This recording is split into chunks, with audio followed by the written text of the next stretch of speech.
சூப்பரா இருக்குல்ல இந்த இடம். அழகா இருக்கிற இந்த இடத்துல இருந்து இது வரைக்கும் யாரு கண்ணிலையும் படாத ஒரு வரலாறை முதல் முறையா வெளி உலகத்தோட பார்வைக்கு கொண்டு வர போறோம்.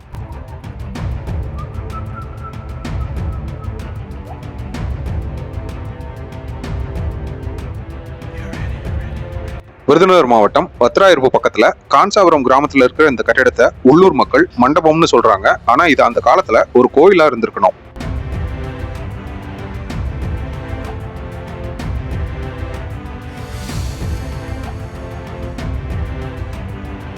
சுத்தியும் புதர் மண்டி இருக்கிற இந்த கோயில் இன்னைக்கு எப்ப வேணா இடிஞ்சு விளையாடுற நிலைமையில இருக்கு.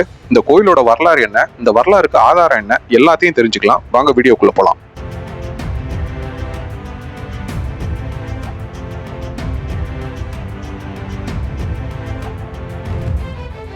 இப்போதைக்கு இதுதாங்க கோயிலோட வாசல். ஆக்சுவலான வாசலை புதர் மூடிருச்சு. இப்போதைக்கு இந்த உள்ளூர் மக்கள் இதை குடோன் மாதிரி பயன்படுத்துறாங்க.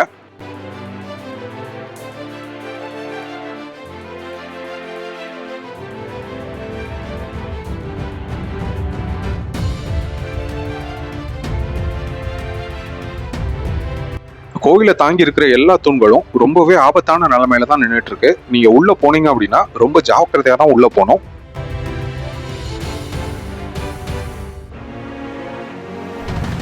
அங்க ஒரு வாசல் தெரியுது பாருங்க. அதை வச்சுதான் இந்த கட்டிடம் முன்னாடி கோயிலா செயல்பட்டிருக்கலாம் அப்படின்னு சொன்னேன். அமைப்பை வச்சு பார்க்கும்போது இது ஒரு கோயில் கருவறையோட வாசல் மாதிரி தெரியுது. இந்த வாசலுக்கு மேல கஜலட்சுமி சிற்பம் இருந்ததுக்கான அடையாளம் தெரியுது பாருங்க. ஆனா இப்போ எந்த சிற்பமும் அங்க இல்ல. எந்தவித பூச்சிகளும் இல்லாம வெறும் கற்களோட இணைப்பை வச்சு மட்டும் கட்டியிருக்காங்க. எவ்வளவு நாளா ஸ்ட்ராங்கா நின்றுட்டு இருந்திருக்குன்னு பாருங்க. இந்த வாசல் மட்டும்தான் தெரியுது. வாசலுக்கு அந்த பக்கம் கருவறை இருந்ததுக்கான எந்தவித தடயமும் இல்லை.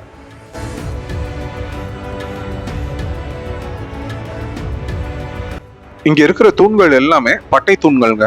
4 பட்டை, 8 பட்டை, 16 பட்டை தூண்கள்.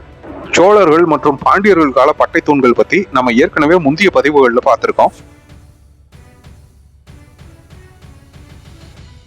இந்த தூண்களுக்கு மேல இருக்கிற உத்தரத்தை தாங்குற போதிகையில அலங்காரங்கள் எதுவும் இல்ல. ஒருவேளை பாண்டியர்கள் காலத்தை சேர்ந்ததா இருக்கலாம்னு தோண வைக்குது. அந்த போதிகை பக்கத்துல பாருங்க, ரெட்டை கயல்கள் கூட தெரியும். இந்த உத்தரத்துல நீங்க பாக்குற மாதிரியே நிறைய ரெட்டை கயல் மீன் சின்னங்கள் இந்த கோயில் முழுக்க இருக்கு.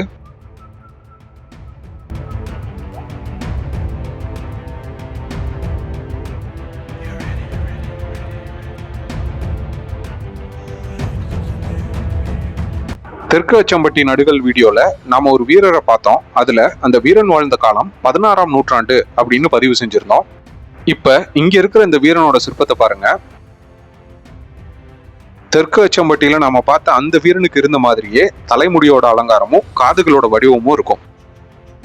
இந்த வீரனோட சிற்பம் மாதிரியே நிறைய வீரர்களோட சிற்பம் இந்த மண்டபம் முழுக்க இருக்கு. ஆனா சில வீரர்களோட சிற்பம் சிதைஞ்சிருக்கு.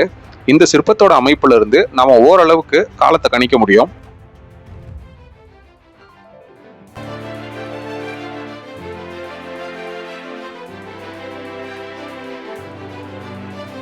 இந்த கோயில்ல கருவறையை தவிர அர்த்த மண்டபமும் முகமண்டபமும் இருந்திருக்கு. அதுல முகமண்டபத்துக்கு முன்னாடி இருக்கிற வாசல் பகுதி முழுக்க புதர் மண்டி போயிடுச்சு.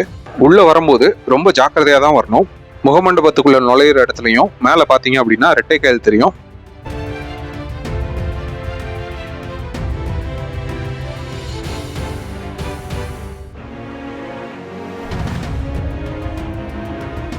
இந்த தூண்ல இருக்கிற சிற்பங்களை பாருங்க. இந்த மயில் சிற்பங்களை நம்ம ஏற்கனவே பார்த்திருக்கோம். எங்க ஞாபகப்படுத்த முடியுதா? இதே மாதிரி தூண்களோட அமைப்பும் மயில் சிற்பங்களும் நம்ம சாயமலை சிவன் கோயில்ல முன்னாடி இருந்த மண்டபத்துல பார்த்தோம். அதோட தென்காசி பாண்டியர்களோட கல்வெட்டையும் பார்த்தோம்.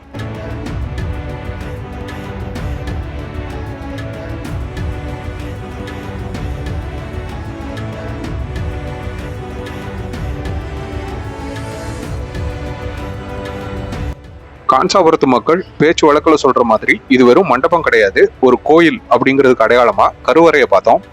மேல நீங்க பாக்குற இந்த வைணவ முத்திரைகள் இது ஒரு பெருமாள் கோயிலா இருக்கலாம் அப்படின்னு நமக்கு சொல்லுது.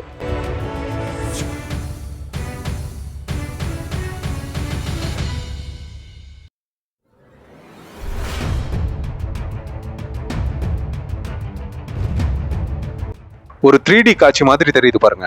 நடுவுல இருக்கிற தாமரப்பூ கடவுளை குறிக்கும். அதை சுத்தி உட்கார்ந்து வணங்குறாங்க பாருங்க 14 பேரு. அவங்க எல்லாரும் 14 லோகங்கள்னு படிச்சிருப்பீங்க. அந்த 14 உலகங்களையும் ஆட்சி செய்யற தலைவர்கள். இந்த சிற்பம் சொல்ல வர்ற கருத்து எல்லா உலகத்துக்கும் ஏக முதல்வன் இறைவன் அப்படிங்கிறது. இது வரைக்கும் நீங்க பார்த்ததை வச்சு இது ஒரு பெருமாள் கோயில் அப்படின்னும் இது பாண்டியர் காலத்து கோயிலா இருக்கலாம் அப்படின்னும் புரிஞ்சிட்டு இருந்திருப்பீங்க. கோயிலுக்கு வெளியே இது பாண்டியர் கால கோயில் தான் சொல்ற மாதிரி சில அடையாளங்களையும் வீடியோ ஆரம்பத்துல நான் சொன்ன கல்வெட்டு ஆதாரத்தையும் பார்க்கலாம் வாங்க.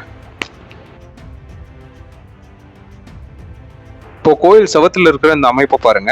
இதே அமைப்பை நம்ம தாரகாபுரம் மத்தியஸ்தநாதர் கோயில்லையும் சாயமலையில இருந்த உமையூர் பாகேஸ்வரர் கோயிலையும் பார்த்த ஞாபகம் உங்களுக்கு இருக்கும்னு நினைக்கிறேன்.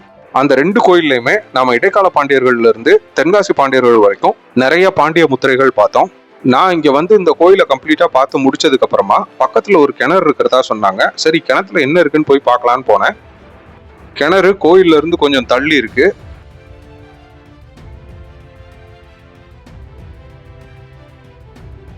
இதுதான் நம்ம வீடியோ ஆரம்பத்துல பார்த்த இடம். அதோ அங்க தெரியுற மரத்தடியில தான் கிணறு இருக்கு.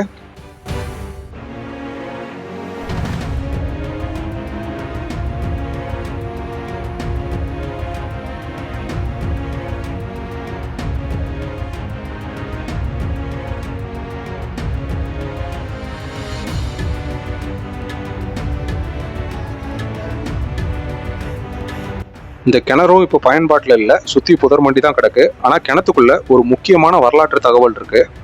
ஆனால் இங்கே வர்றதுக்கு முன்னாடி இந்த கிணத்துக்குள்ள ஒரு தகவல் இருக்கு அப்படிங்கிற விஷயம் எனக்கு தெரியாது. நான் தற்செயலாக தான் வந்து பார்த்தேன். அதோ நடுவில் ஒரு பலகக்கல் தெரியுது பாருங்க. அந்த பலகக்கல்ல ஒரு பெயர் கல்வெட்டு இருக்கு. நல்ல தெளிவான பெரிய எழுத்துல சீவல்லவ பெருமாள் அப்படின்னு தெரியுது. இந்த கல்வெட்டை பத்தி திரு முனிராஜ் வானாதிராயன் அவர்கள் கிட்ட கேட்டபோது, தென்காசி பாண்டியர் வம்சத்துல நிறைய சீவலவமாறன் அப்படின்னு மன்னர்கள் இருந்தாங்க. இந்த பேர்ல வர்றது அந்த மன்னர்கள்ல ஒருத்தரா இருக்கலாம் அப்படின்னு சொன்னாரு. இதுல இருந்து இந்த கிணறு 14ல இருந்து 16ஆம் நூற்றாண்டை சேர்ந்தது அப்படின்னு புரிஞ்சுக்கலாம்.